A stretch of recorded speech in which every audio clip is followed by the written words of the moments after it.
এই যে দান, দান তো অনেক রকমের হয় বাবা। অর্থদান, অন্নদান, কন্যাদান, বস্ত্রদান, রক্তদান, ভূমিদান। কিন্তু এত কিছু দানের মধ্যে সর্বশ্রেষ্ঠ দান কোনটা? শাস্ত্রে বললো দান হচ্ছে 3 প্রকার। একটা তামসিক দান, একটা রাজসিক দান, আর একটা সাত্ত্বিক দান। এবার তামসিক দান কাকে বলে? যা আছে তাই থাক, ঠিক আছে? হ্যাঁ। এবার তামসিক দান কাকে বলে? না যেমন মনে করুন কোনো বন্ধুর উপকার করেছে, এবার বন্ধুর উপকার করার পরে বলছে ভাই তুই ছিলিস বলে আমার কাজটা হলো, তাই তোকে 500 টাকা দিলাম, যা বাজার থেকে গিয়ে কিছু খেয়ে আনন্দ কর। এবার যেই না বলেছে এই বন্ধু বাবা কলিযুগ, আর কি বলবো, বলার তো কিছু নেই। এই সামনে দোল গেল, মানে নিজেদেরই ভয় লাগছে আসরে প্রোগ্রাম করতে। মহাপ্রভুর আগমন তিথি উপলক্ষে মহাপ্রভুকে তোমরা আনন্দ দান করো, কিন্তু তা না করে এমন শুরু করছে রাস্তাঘাটে যেখানে সেখানে পড়ে যাচ্ছে। এই হচ্ছে দোলের আনন্দ। এই সনাতন ধর্মের মানুষের এই তার নমুনা। হরি বল হরি বল। তা কি হয়েছে না, আজকে এই যে তামসিক দান, বন্ধুর উপকার করেছে, এবার বন্ধুর উপকার করার পরে বলছে ভাই তোকে 500 টাকা দিলাম, বাজার থেকে গিয়ে কিছু খেয়ে নিস। এবার বাজার থেকে খাওয়া মানেই তো নিতাই গৌর হরি বল, খেয়ে ঘরে এসেছে, আর ঘরে এসেই ঝামেলা শুরু হয়েছে, হবেই তো। তাহলে আপনি সৎ কর্ম করার জন্য আপনি কাউকে দান করলেন, কিন্তু সে যদি কুকর্ম করে, সে যদি অসৎ পথে যায়, তাহলে ভগবান বলল সে দান আমি গ্রহণ করি না। তাহলে এটা তামসিক দান। রাজসিক দান কোনটা? না যেমন মনে করুন আপনাদের এই গ্রামে হয়তো কোনো মন্দির তৈরি হবে, কালী মন্দির বলুন, দুর্গা মন্দির বলুন, মনসা মন্দির বলুন, বা হরি মন্দির বলুন, যা কিছু একটা মন্দির তৈরি হবে। এবার গ্রামের মধ্যে তো সমৃদ্ধশালী মানুষ কেউ থাকে, যার একটু টাকা পয়সা বেশি থাকে। হ্যাঁ দেখ ভাই, সে হয়তো একটু দয়ালুও হবে। ভাই দেখ তোরা মন্দিরটা তৈরি করছিস, তা মন্দির তৈরি করতে আমি তোদেরকে 1 লাখ টাকা দান করছি, 1 লক্ষ টাকা দান করছি। কিন্তু হ্যাঁ 1 লক্ষ টাকা দান করলাম, কিন্তু মন্দিরটা যখন তৈরি হয়ে যাবে না, ওই মন্দিরের বাইরে একটা টাইলস দিয়ে, মানে শ্বেত পাথর দিয়ে আমার নামটা লিখে দিস, অমুক বাবু মন্দির নির্মাণ করতে এত লক্ষ টাকা দান করেছে। আর যখন আমার বাড়ির লোক আসবে, কেউ বলবে আমার বাবা দিয়েছে, ওই দেখ নামটা লেখা আছে।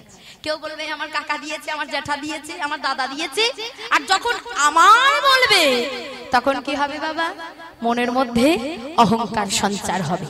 ভক্ত সেবায় দান করবেন, বৈষ্ণব সেবায় দান করবেন, সাধু সঙ্গ সেবায় দান করবেন, কিন্তু যদি মনের মধ্যে অহংবোধ হয়, যদি অহংকার সঞ্চার হয়, তবে সেই দান ভগবান গ্রহণ করেন না। নিতাই গৌর হরি বল হরি বল হরি বল হরি বল। এবার আর কি রইল? সাত্ত্বিক দান। কে করেছিল সাত্ত্বিক দান? দ্রৌপদীকে চেনো মায়েরা? এখন সবাই বলে চিনি, বর্তমান রাষ্ট্রপতি দ্রৌপদী মুর্মু। অনেক জায়গায় বলে হ্যাঁ দ্রৌপদীকে চিনি দিদি ভাই, খবরে প্রায় দিন দেখতে পাই। কিন্তু এ দ্রৌপদী সেই দ্রৌপদী নয়। কোথাকার দ্রৌপদী? মহাভারতের দ্রৌপদী। সেই দ্রৌপদী করেছিল সাত্ত্বিক দান। কোথায় করেছিল? 2 জায়গায়। আর যখন দান করেছিল তার বিনিময়ে ভগবান কিন্তু 100 সহস্র গুণ ফিরিয়ে দিয়েছিল। এই দানের কথা এলো বলেই বলতে পারছি, মানে আপনাদের জেনে রাখা দরকার যে ভগবান কারোর কাছে ঋণী নয়। এবার ভগবান মানে দ্রৌপদীর যখন বস্ত্রহরণ হয়েছিল, ভগবান 100 সহস্র গুণ বস্ত্র প্রদান করেছিল। শুধু তো করবে না বাবা, কারণ আছে। দ্রৌপদী যখন বনবাসী, এবার দ্রৌপদী যখন বনবাসী, তার কাছে কোনো নববস্ত্র বা নতুন কাপড় নেই।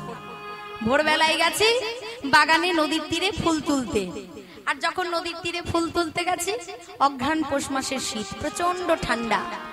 আর এমন সময় শান্তিপন মুনি কি করেছে? গঙ্গার গর্ভে স্নান করতে নেমেছে। যেই না গঙ্গার গর্ভে স্নান করতে নেমেছে, এমন সময় মা গঙ্গার উজান এত ঢেউ, হ্যাঁ, যে মা গঙ্গার উজানে দ্রৌপদী যে কৌপিনটা পড়েছিল সেটা মা গঙ্গা ভাসিয়ে নিয়ে চলে গেছে। আর যেটা ভাসিয়ে নিয়ে চলে গেছে, এমন সময় শান্তিপন মুনি কি করেছে? বয়স্ক মানুষ, ঠান্ডা জলের মধ্যে থরথর থরথর থরথর করে কাঁপে। এমন সময় কি হলো? জলের মধ্যে কাঁপছে, আর এদিকে দ্রৌপদী সেই সময় বনবাসী, তার কাছে কোনো নতুন কাপড় নেই। তাড়াতাড়ি বলে মুনিবর জল থেকে উঠে আসুন। এমন ভাবে আপনি কি, আরে আপনি তো মরে যাবেন ঠান্ডা জলের মধ্যে বেশিক্ষণ দাঁড়িয়ে থাকলে। এমন সময় শান্তিপন মুনি বলছে, দ্রৌপদী গো দেখো না, আজকে স্বয়ং ভগবান আমার পরীক্ষা নিচ্ছে, যে কৌপিনটুকু আমি পড়েছিলাম সেই কৌপিনটুকু পর্যন্ত মা গঙ্গা ভাসিয়ে নিয়ে চলে গেছে। বলতে পারো এখন আমি কি করে জল থেকে উঠব?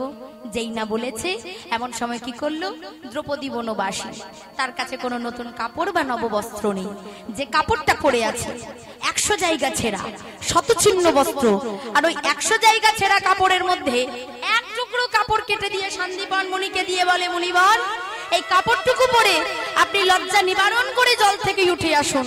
যেই না বলেছে এমন সময় শান্তিপন মুনি সেই কাপড়টুকু পরে লজ্জা নিবারণ করে উঠে এসেছে। আর দ্রৌপদী যেই না শান্তিপন মুনিকে প্রণাম করে, শান্তিপন মুনি বলে, দাঁড়াও দ্রৌপদী, আজকে তুমি আমাকে লজ্জার হাত থেকে রক্ষা করলে, তাই তোমাকে আমি আশীর্বাদ করলাম, যদি কোনোদিন কোনো বিপদে পড়ো সেদিন আমার অনাদিরাদি গোবিন্দ তোমায় রক্ষা করবেন। তাই গৌর হরি বল, হরি বল, হরি বল। এটা এক জায়গায় দান করলো। আর 2 নম্বর দানটা কোথায় করেছিল না, যেদিন ওই হস্তিনাপুরে ভগবান বসে আছে, আর হস্তিনাপুরে এক পাষণ্ড ছিল যার নাম হলো শিশুপাল। নাম শুনেছেন বাবা? হ্যাঁ। এবার শিশুপালকে ভগবান হাতের সুদর্শন দিয়ে হত্যা করে। যেই না পাষণ্ডকে দমন করেছে, হত্যা করেছে, এমন সময় কি হয়েছে, সুদর্শন চক্র ফিরে আসছে। ফিরে আসার সময় কৃষ্ণের এই জায়গাটা কেটে যায়। যেই না হাতের এই জায়গাটা কেটে গেছে, দ্রৌপদী সেই জায়গায় বনবাসী, আহা সেই জায়গায় উপস্থিত আছে। এমন সময় কি করলো, মনে মনে চিন্তা করছে, কৃষ্ণের এই জায়গাটা কেটে গেল, এখন কি করি? তাড়াতাড়ি এক টুকরো কাপড় কেটে দিয়ে আঁচলের কাপড়টা কেটে কৃষ্ণের কাটা জায়গাটায় বেঁধে দেয়। আর যেই না বেঁধে দিয়েছে, ভগবান কৃষ্ণচন্দ্র বলল, দ্রৌপদী গো, তুমি আমার ভগিনী। ভগিনী মানে বোন, তাহলে তুমি আমার বোন। আজকের দিনটাও হলো পূর্ণিমার দিন, এক টুকরো কাপড় বেঁধে তুমি আমার আর তোমার সম্পর্কটাকে চিরবন্ধনে বেঁধে দিয়েছো, তাই তোমার আমার সম্পর্কটাকে পৃথিবীর জীব মনে রাখবে কোন দিন হিসাবে? হ্যাঁ, যেদিন প্রত্যেকটা বোনেরা তাদের ভাইদের হাতে রাখি বেঁধে তাদের মঙ্গল কামনা করবে। তাই গৌর হরি বল, হরি বল, হরি বল। তাহলে দান করলো। এবার ফিরে পাবার সময় তো, এবার পাশা খেলা চলছে। মামা শকুনির ক্ষীণতম চাল। এবার মামা শকুনি পাশার গুটিতে যা চাইতো তাই পড়তো। কেন না, মামা শকুনির পিতার অস্থি দিয়ে তৈরি ছিল পাশার গুটিটা। একদিকে পঞ্চপাণ্ডবেরা খেলায়, একদিকে কৌরবরা খেলছে। আর পাশা খেলা অনুযায়ী পঞ্চপাণ্ডবেরা রাজ্য রাজত্ব সব হেরে যায় কৌরবদের কাছে।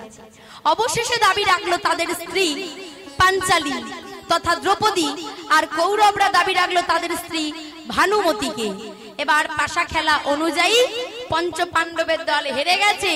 আর এমন সময় দুর্যোধন দুঃশাসনকে বলছে, দুঃশাসন এক্ষুনি এই মুহূর্তে এই ভরা রাজসভায় দ্রৌপদীর কেশাকর্ষণ করে আমার কাছে নিয়ে এসো। যেই না বলেছে এমন সময় দুর্যোধন কি করলো, অন্দরমহল থেকে দ্রৌপদীর কেশাকর্ষণ করে টানতে টানতে টানতে টানতে ভরা রাজসভায় নিয়ে এসেছে। তত্ত্ব বলছে যে নারীর কেশ স্পর্শ করা কোনো পুরুষের অধিকার নেই। যদি কোনো পুরুষ কোনো নারীর কেশ স্পর্শ করে, সেই পুরুষকে ধ্বংস হতে হবে। গান্ধারীর শতপুত্র বেঁচে রইল না, ধ্বংস হয়ে গেল। দশানন রাবণ মা সীতার কেশ স্পর্শ করেছিল বলে তাকে ধ্বংস হতে হলো। সোনার লঙ্কাপুরী ধ্বংস হয়ে গেল। তাহলে নারীর কেশ স্পর্শ করা কোনো পুরুষের অধিকার নেই। আর যেই না কেশ স্পর্শ করে কেশে টানতে টানতে চুলের মুঠটা ধরে টানতে টানতে নিয়ে আসছে, এমন সময় কি হলো না, এমন সময় দ্রৌপদী বলে, ছি ছি ছি ছি ছি, দুঃশাসন ছি, এ তোমার কেমন ব্যবহার, কেমন স্বভাব, কেমন চরিত্র? আমি তোমার বয়সে বড় বৌদি, সম্পর্কে আমি তোমার বড়, আর তুমি কিনা চুলের মুঠিটা ধরে টানতে টানতে আমার কাছে নিয়ে এলে, তোমার লজ্জা করে না? এমন সময় দুর্যোধন দুঃশাসন বলে, দ্রৌপদী গো, তোমাকে পাশা খেলায় হেরে গেছে পঞ্চপাণ্ডবের দল। হ্যাঁ, পাশা খেলায় হেরে গেছে মানে আমি কি কোনো রাজ্য রাজত্ব বিষয় সম্পদ?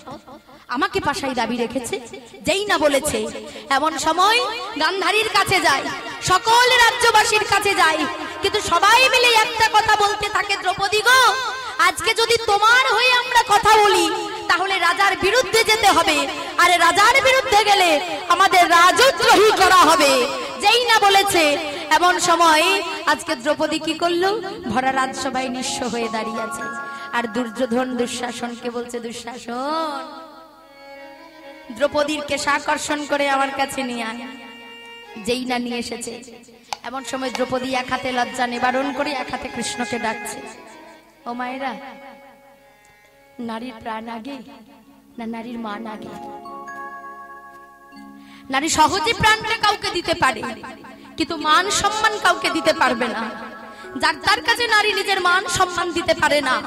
তাই এমন সময় এক হাতে লজ্জা নিবারণ করে এক হাতে কৃষ্ণকে ডাকতে, কৃষ্ণ এই ভরা বিপদে ভরা রাজসভায় তুমি ছাড়া আমায় কেউ রক্ষা করতে পারবে না, আজকে তুমি আমায় রক্ষা করো, তুমি ছাড়া আজ আমার কেউ নেই।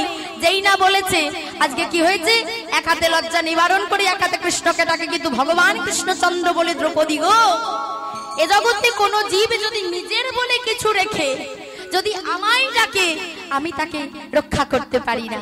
আগে আমার চরণে সবকিছু নিবেদন করো, তবে আমি তোমাদের সর্বস্ব, তোমাকে আমি রক্ষা করব।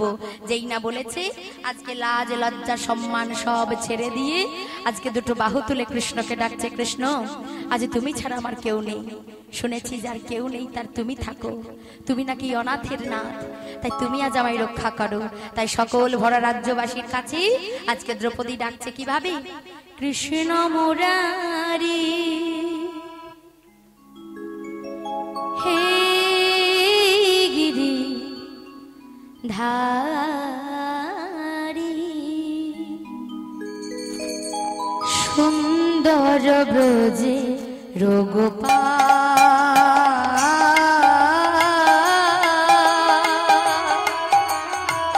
সুন্দর ব্রজে রোগোপাল। কৃষ্ণ মুরারি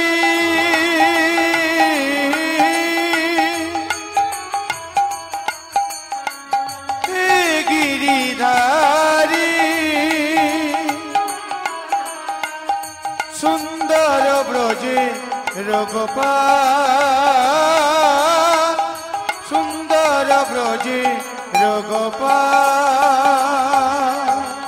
কৃষ্ণ মুরারি হে গিরিধারী, সুন্দর ব্রজে রোগোপাল,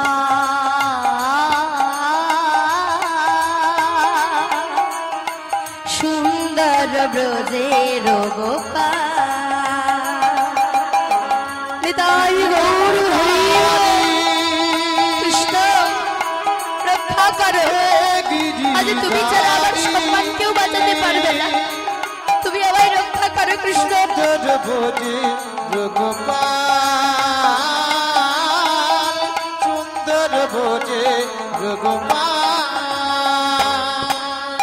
যেই না কৃষ্ণ কৃষ্ণ বলে ডেকেছে, ভগবান আমার শত সহস্র বস্ত্র দ্রৌপদীকে প্রদান করলো। তাই বলছে, দান যদি করতে হয় তবে সাত্বিক দান করো, যে দানের পেছনে তোমার কোনো চাওয়া পাওয়া থাকবে না। আর তুমি যদি ভগবানের চরণে 16 আনা দান করো, তুমি এ জন্মেও ধনী, পরজন্মেও ধনী, জন্ম জন্মান্তর ধনী। নিতাই গৌর হরি বল, হরি বল, হরি বল। একটা মজার কথা কি জানেন বাবা, শাস্ত্রে বলছে যেটা যেখানকার জিনিস সেটা সেখানেই রাখতে হয়, দরকার না, ঠিক তো? যেটা যেখানকার জিনিস সেটা সেখানেই রাখতে হয়। ঠাকুর ঘরে কিন্তু ঠাকুরকেই মানায়, সেখানে আমাদের মানাবে না। হরি বল, হরি বল। একটা সামান্য দৃষ্টান্ত দিই, ছোট্ট একটা কথা। এক কাকিমা এই প্রচন্ড গরমকালের দিনে দোকানে গেছে একটা ফ্রিজ কিনতে। ফ্রিজে কি হয় মায়েরা, জিনিস ঠান্ডা থাকে, যে জিনিসটা বাইরে 10 দিন ভালো থাকে ফ্রিজের মধ্যে রাখলে 1 মাস ভালো থাকবে, 6 মাস ভালো থাকবে। এবার 25,000 টাকা দিয়ে একটা ফ্রিজ কিনে বাড়িতে এসেছে, আর ঠিক তারপরের দিনে সকালবেলায় দোকানদার শাটারটা খুলে ধূপ দিচ্ছে, আর এমন সময় কাকিমা দোকানদারের সঙ্গে কোমর বেঁধে ঝগড়া করতে গেছে। বলি, এ তুমি আমায় কি ফ্রিজ দিয়েছো গো? কেন মা, কি হয়েছে? আরে তুমি বললে যে জিনিসটা বাইরে 10 দিন ভালো থাকে সেটা ফ্রিজের মধ্যে রাখলে 6 মাসও ভালো থাকে বা 1 মাসও ভালো থাকে, কিন্তু আমার যে জিনিসটা বাইরে 6 মাস ভালো থাকে সেটা ফ্রিজের মধ্যে 1 রাতে নষ্ট হয়ে গেল গো। এমন সময় দোকানদার বলছে, ও মা, বলি ফ্রিজের মধ্যে কি রেখেছিলে গো, 1 রাতের মধ্যে নষ্ট হয়ে গেল? বলছে, বাবা আজকে 6 মাস ধরে আমার বাড়িতে 4টি দেশি চালের মুড়ি ছিল, সেগুলোই ফ্রিজের মধ্যে রেখেছিলাম। বলি, দেশি চালের মুড়ি ফ্রিজে ভালো থাকবে? ও মায়েরা, ভালো না? তাহলে এটা কার দোষ? ফ্রিজের দোষ? দোকানদারের দোষ? তাহলে দোষটা কার? হ্যাঁ, যে জন রাখতে জানে না। ভগবান বললো, ওগো জীব, তোমার ব্যাংকে যা আছে, তোমার বাক্সে যা আছে, তোমার মানি ব্যাগে যা আছে, তোমার লকারে যা আছে, সবই আমার জানা, কিন্তু আমাকে দেওয়ার সময় বাছাবাছি। তাই আমাকে যদি দিতে বাছাবাছি করো, আমি তোমাকে এমন একটা বাছাবাছি ফল দিয়ে দেব বাবা, সেই ফলটা নিয়ে ভেলোর অ্যাপেলো চেন্নাই করতে করতে তোমার ব্যাংকও খালি হয়ে যাবে, বাক্স খালি হয়ে যাবে, তোমার লকারও খালি হয়ে যাবে। নিতাই গৌর হরি বল, হরি বল, হরি বল। জয় রাধে। আচ্ছা, যাবেন তো? আচ্ছা, বেশ, ঠিক আছে। সেবার ব্যবস্থা তো বেশ। সকল ভক্তের উদ্দেশ্যে জানানো হচ্ছে যে এখানে নামের পরে, মানে কীর্তনের পরে আপনাদের প্রসাদের ব্যবস্থা আছে। তাই আমি কমিটি দাদাদের হয়ে আপনাদের কাছে বলছি, হাত জোড় করে কেউ প্রসাদ না পেয়ে বাড়ি চলে যাবেন না, ঠিক আছে? সবাই প্রসাদ পাবেন, তারপরে বাড়ি ফিরবেন। আর ওনারা আপনাদের কাছে যাবে, যে যতটুকু পারবেন দান করবেন। নিতাই গৌর হরি বল, হরি বল, হরি বল। তাই আমার মহাপ্রভুর ভাব দেখে মহাজন এক পাশে দাঁড়িয়ে কলম দিচ্ছে, কি বলছে? বলি, তোমরা গৃহে বা বনেতে থাকো,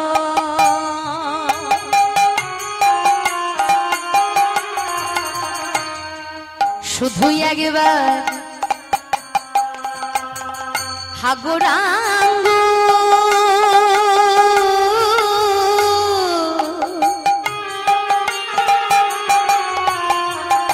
ওই না বলি ডাকো, তোমরা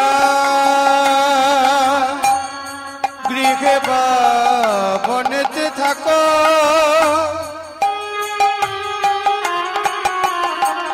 শুধু একবার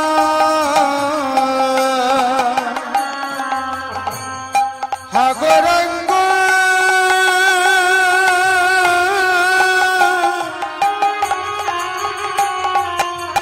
বলে ডাকো, তোমরা গৃহে বা বনেতে থাকো,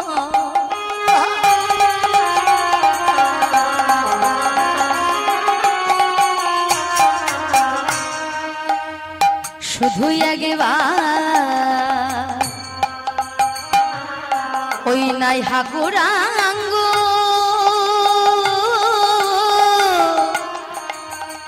বলে ডাকো,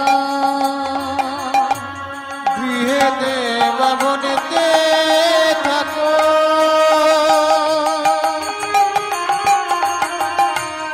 হাগরাঙ্গ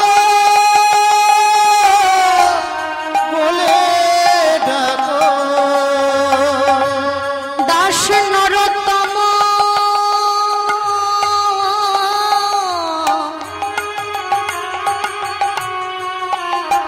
ওই না মাগে তার সঙ্গ,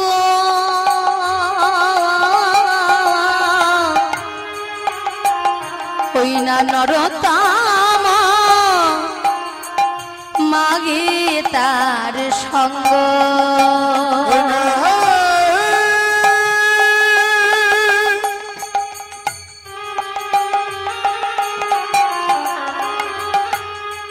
নরোত্তম মাগে তার সঙ্গ,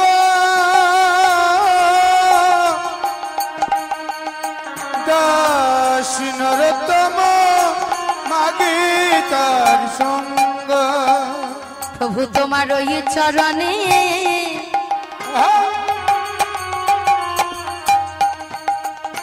আমার আশাধারী, প্রভু ওই চরণে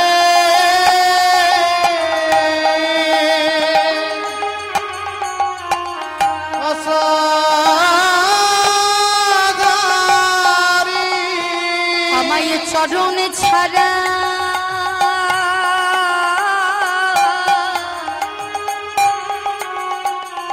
ও গো করোনা হরি, তোমার ওই চরণে আমি আশাধারী আমার চরণ ছাড়া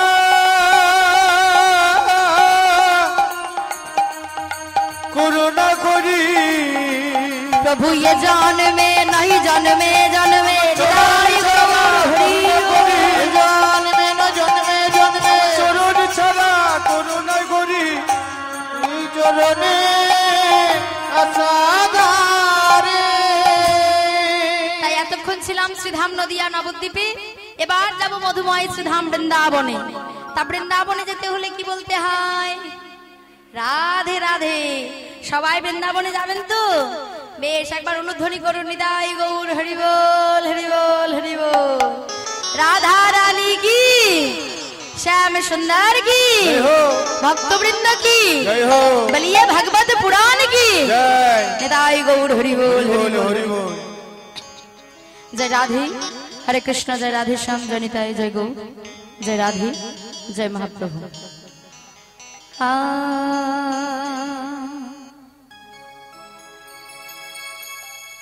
राधा जी मेरी स्वामिनी,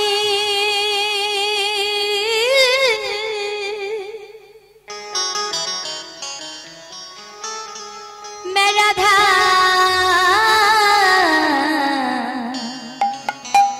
जी को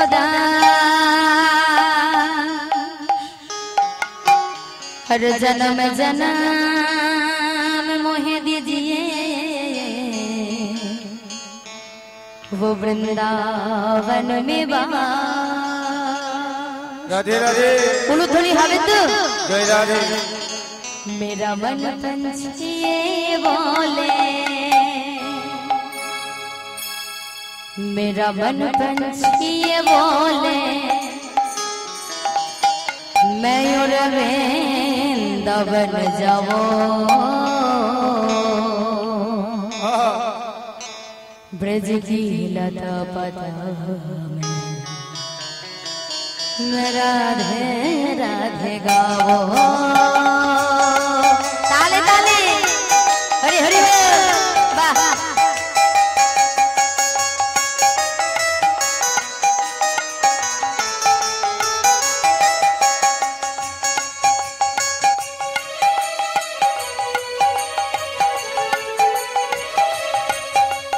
मेरा मन पंछी बोले,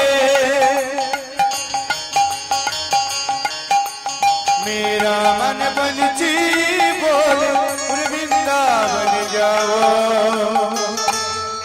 ब्रज की लता पताओ, राधे राधे गाओ, राधे राधे गाओ, सन सन गाओ, राधे राधे गाओ, स्वामी सन गाओ, राधे राधे गाओ, सन सन गाओ।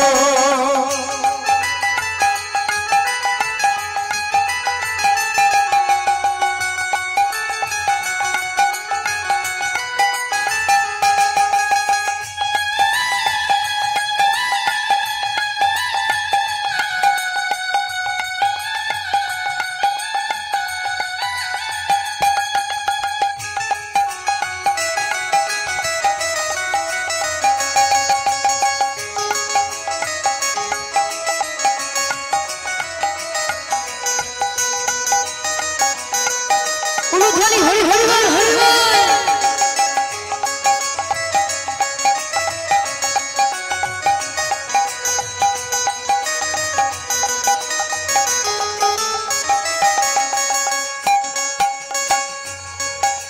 वृंदावन की महिमा प्यारी, महिमा प्यारी, कोई न जाने, प्रेम नगरिया मन मोहन की प्रेम पहचाने। ओ, ओ,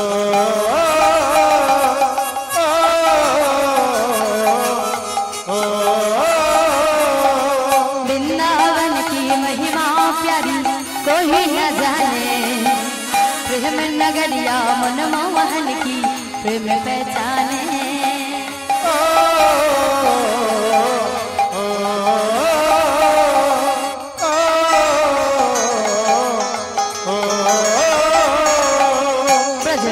गलियों में झूम झूम के, गलियों में झूम झूम के, ब्रज गलियों में झूम झूम के, गलियों में झूम झूम के, मन की तपन बुझावो, ब्रज की लता पता, राधे राधे गावो, राधे राधे गावो, श्याम श्याम गावो, बोलो हरि हरि हरि गाओ श्याम श्याम गाओ, राधे राधे गाओ श्याम श्याम गाओ।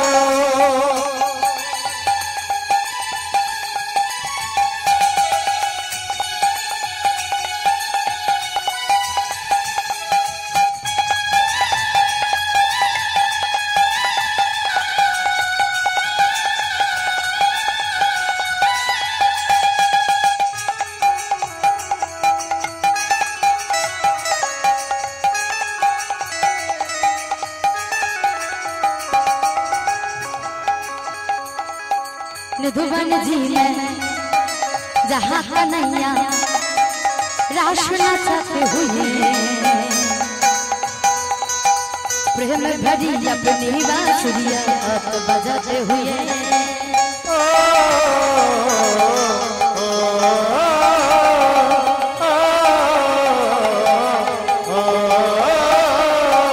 निधुवन जी में जहाँ कन्हैया रास नाचते हुए, भरी अपनी बांसुरिया बजाते हुए,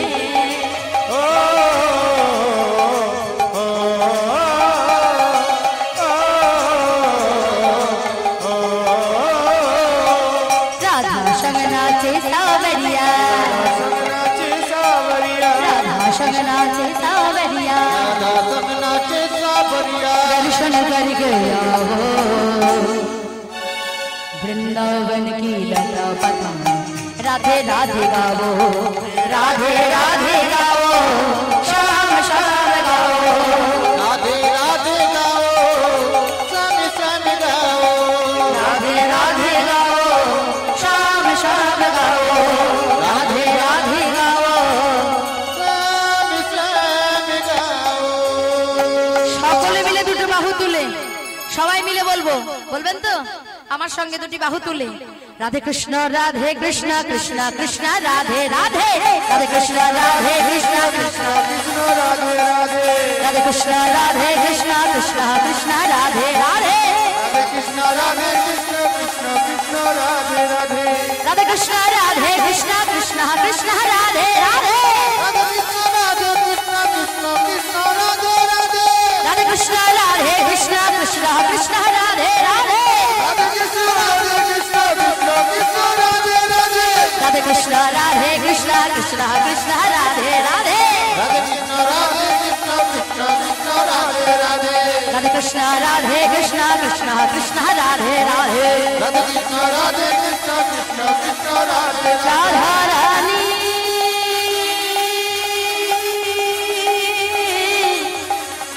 मनमोहिनी, राधा रानी मनमोहिनी,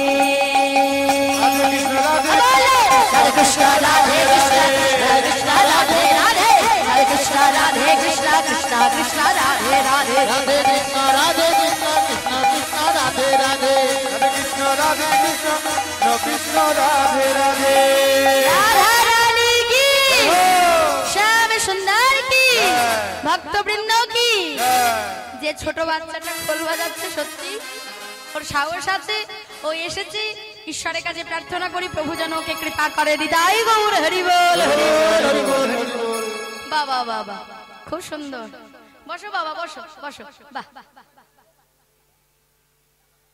মধুময় ধাম বৃন্দাবন আস্বাদন করছি ভগবান শ্রীকৃষ্ণের যে ভক্ত সুদামার কথা, যাই রাধে। আজকে বৃন্দাবনে ভগবান কৃষ্ণচন্দ্র নবলক্ষ গাভীগণকে সঙ্গে করে নিয়ে গোষ্ঠ গোচারণে যাবে, আর নবলক্ষ গাভীগণকে যখন সঙ্গে করে নিয়ে ভগবান আমার গোষ্ঠ গোচারণে যাবে, তখন কি হয়েছে, ভগবানের নবলক্ষ গাভী, তার মধ্যে সব থেকে দুষ্টু গাভী কে ছিল, শ্যামলী। শ্যামলী রাজ আবার একটা সদ্যজাত সন্তান হয়েছে যার নাম হলো মঙ্গলী। এবার কি হয়েছে, ভগবান যখন চলে যাবে তখন কি হয়েছে, ভগবান কৃষ্ণচন্দ্র যেই না যাবে, শ্যামলী তখন প্রভু ধুতিটা ধরে টানছে। কি রে, এই ধুতিটা ধরে আমায় কেন টানছিস প্রভু? প্রত্যেকদিন আমাকে তুমি তোমার সঙ্গে গোষ্ঠ গোচারণে নিয়ে যাও, কিন্তু আজ আমার একটা বাসনা, আজ তুমি আমাকে নিয়ে যাও বা না যাও, আজকে তুমি আমার একমাত্র সন্তান মঙ্গলীকে তুমি তোমার সঙ্গে নিয়ে যাও। যেই না বলেছে এমন সময় কি হলো, ভগবান কৃষ্ণচন্দ্র ছোট্ট মঙ্গলীকে কোলে করে নিয়ে আজকে ঘর থেকে বাহির হয়েছে। আর যেই না ঘর থেকে বাহির হয়েছে এমন সময় কি হয়েছে না, ঘর থেকে যখন যাবে বনের পথে তখন মঙ্গলীকে কোলে করে নিয়ে ভগবান কৃষ্ণচন্দ্র চলে যায়। আর এমন সময় যেতে যেতে ভগবান মঙ্গলীর কানে কানে বলছে, এই মঙ্গলী, বলো প্রভু, এই বনের পথ সবাই চেনে সবাই জানে, কিন্তু সদ্যজাত সবে তুই হয়েছিস। ও মায়েরা দেখবে যখন এবেলায় যদি বাছুরি হয়, ওই বিকাল বেলাতে দেখবেন টই টই টই টই করে ঘুরে বেড়ায়। সে তো জানে না কোনো কিছু, নিজের মনের মতো আনন্দ করে ঘুরে বেড়ায়। এবার ভগবান বলছে, বনের পথ সবাই জানে সবাই চেনে, কিন্তু জানিস না শুধু তুই। তাই শুনে রাখ, ওই যমুনার তীরে যেখানে কচি কচি ঘাস আছে, সেই কচি কচি ঘাসের জায়গায় তোকে নামিয়ে দেব, একটা গন্ডি কেটে গন্ডির বাইরে বেরোবি না। যেই না বলেছে এমন সময় মঙ্গলী মাথা নাড়া দিয়ে বলছে, ঠিক আছে প্রভু, তাই হবে। এবার কি হয়েছে, ভগবান আমার মঙ্গলীকে নিয়ে এসে যেখানে কচি কচি ঘাস ছিল সেখানে ভগবান মঙ্গলীকে নামিয়ে একটা গন্ডি কেটে দিয়েছে। আর এদিকে মঙ্গলী ঘাস খেতে খেতে খেতে খেতে খেতে খেতে খেতে খেতে কচি কচি ঘাসের লোভে পড়ে জঙ্গলের ভেতরে প্রবেশ করেছে। যেই না জঙ্গলের ভেতরে প্রবেশ করেছে এমন সময় কি দেখছে, মোহে মোহে বাঘের গর্জন, সিংহের গর্জন, চারিপাশ অন্ধকার, কাউকে দেখতে পাই না, কোনো কিছু দেখতে পাই না। এমন সময় কি হলো না, ভগবান আমার মুরলী ধ্বনি করছে বংশী বটের নিচে বসে কেশি ঘাটে। আর ভগবান চিন্তা করছে, অনেকক্ষণ তো আমি আমার নবলক্ষ গাভীগণকে দেখিনি, তাই একবার মুরলী ধ্বনি করে আমি নবলক্ষ গাভীর নাম ধরে একবার ডাকি। তাই ভগবান আমার মুরলীর ধ্বনি করে নবলক্ষ গাভীর নাম ধরে ডাকছে, শ্যামলী, ধবলী, মঙ্গলী, কোথায় গেলি, ফিরে আয়, কত দূরে তোরা। যেই না প্রভু আমার ডেকেছে এমন সময় নবলক্ষ গাভী কেউ যমুনার শীতল জল পান করে, জল পান করা বাদ দিয়ে ছুটতে ছুটতে ছুটতে ছুটতে চলে আসে। আবার কেউ কচি কচি ঘাস খায়, ঘাস খাওয়া বাদ দিয়ে ছুটতে ছুটতে ছুটতে ছুটতে চলে আসে। এমন সময় কি হলো, নবলক্ষ গাভী সবাই এসেছি, আসেনি শুধু একজন, কে গো, মঙ্গলী। তাই ভগবান বলছে, মঙ্গলী রে, বারবার বলেছিলাম ঘাস খাবি খা, কিন্তু জঙ্গলের মধ্যে প্রবেশ করবি না, কিন্তু তুই তো আমার কোনো কথাই শুনলি না। এই মঙ্গলীর সঙ্গে আমাদের মতো মূর্খ জীবের তুলনা করছে। আমরা যেদিন মাতৃগর্ভে ছিলাম সেদিন প্রভুকে বলেছিলাম, প্রভু এই কৃমিকীটের জ্বালা আর সইতে পারি না, আর এই কৃমিকীটের যন্ত্রণা আর সহ্য হচ্ছে না প্রভু, তাই কৃপা করে করুণা করে একবার যদি তোমার ওই সুখের পৃথিবীতে যদি একবার আমাকে নিয়ে যাও, সুন্দর পৃথিবীর আলো দেখাও। সেদিন ভগবান বলেছিল, ওগোজি তুমি যে যাবে, কিন্তু তোমার কর্মটা কি হবে প্রভু? কি কর্ম হবে জানো? এই যে বদন দিয়েছো, এই বদনে কোনো আন কথা কু কথা বলবো না, শুধু তোমারই নাম করব। এই যে দুটো কর্ণ দিয়েছো, কোনো আন কথা কু কথা শুনবো না, শুধু কৃষ্ণ নাম শুনবো। এই যে তো দুটো হাত দিয়েছো, এই হাতে শুধু তোমাকেই সেবা করব। কিন্তু বলুন তো, এখানে আপনারা সবাই আছেন, যেই না ভূমিষ্ঠ হলাম প্রভুকে দেওয়া কথা রাখতে পেরেছি? হ্যাঁ, এই মুখ দিয়ে কৃষ্ণ নামের চাইতে আন কথা কুকথা সারাদিনে বেশি বেরোয়। এই কর্ণ দিয়ে শুধুমাত্র কৃষ্ণ নামের চাইতে কত কথাই আমরা শুনি। এই হাত দিয়ে সংসারে সেবা করতে করতে দিন চলে যায়। হ্যাঁ, যার জন্য মহাজন বলছে, ওগো যে সময় চলে যায় সে সময় ফিরে আসে না, হরি ভজার সময়, হরি বলার সময়। তোমার যে কটা দিন চলে যাচ্ছে সেই কটা দিন আর ফিরে আসবে না, এই হরি ভজার সময় আর হরি বলার সময়। শাস্ত্রে বলল, তুলবি যদি ছানা মাখন সকাল সকাল তোল, বৃদ্ধকালে ভজন সাধন, ভজনের বাধাই গন্ডগোল। সকালবেলায় যদি দুধে মাখন তোলা হয় সকাল সকাল, তবে মাখনটা ভালো ওঠে মা, আর বেলা বাড়ার সঙ্গে সঙ্গে দুধে মাখন ভালো ওঠে না। ঠিক তদ্রূপ হরিকথা কৃষ্ণ কথা ভজন সাধন করতে গেলে ছোট বয়স থেকেই করতে হবে।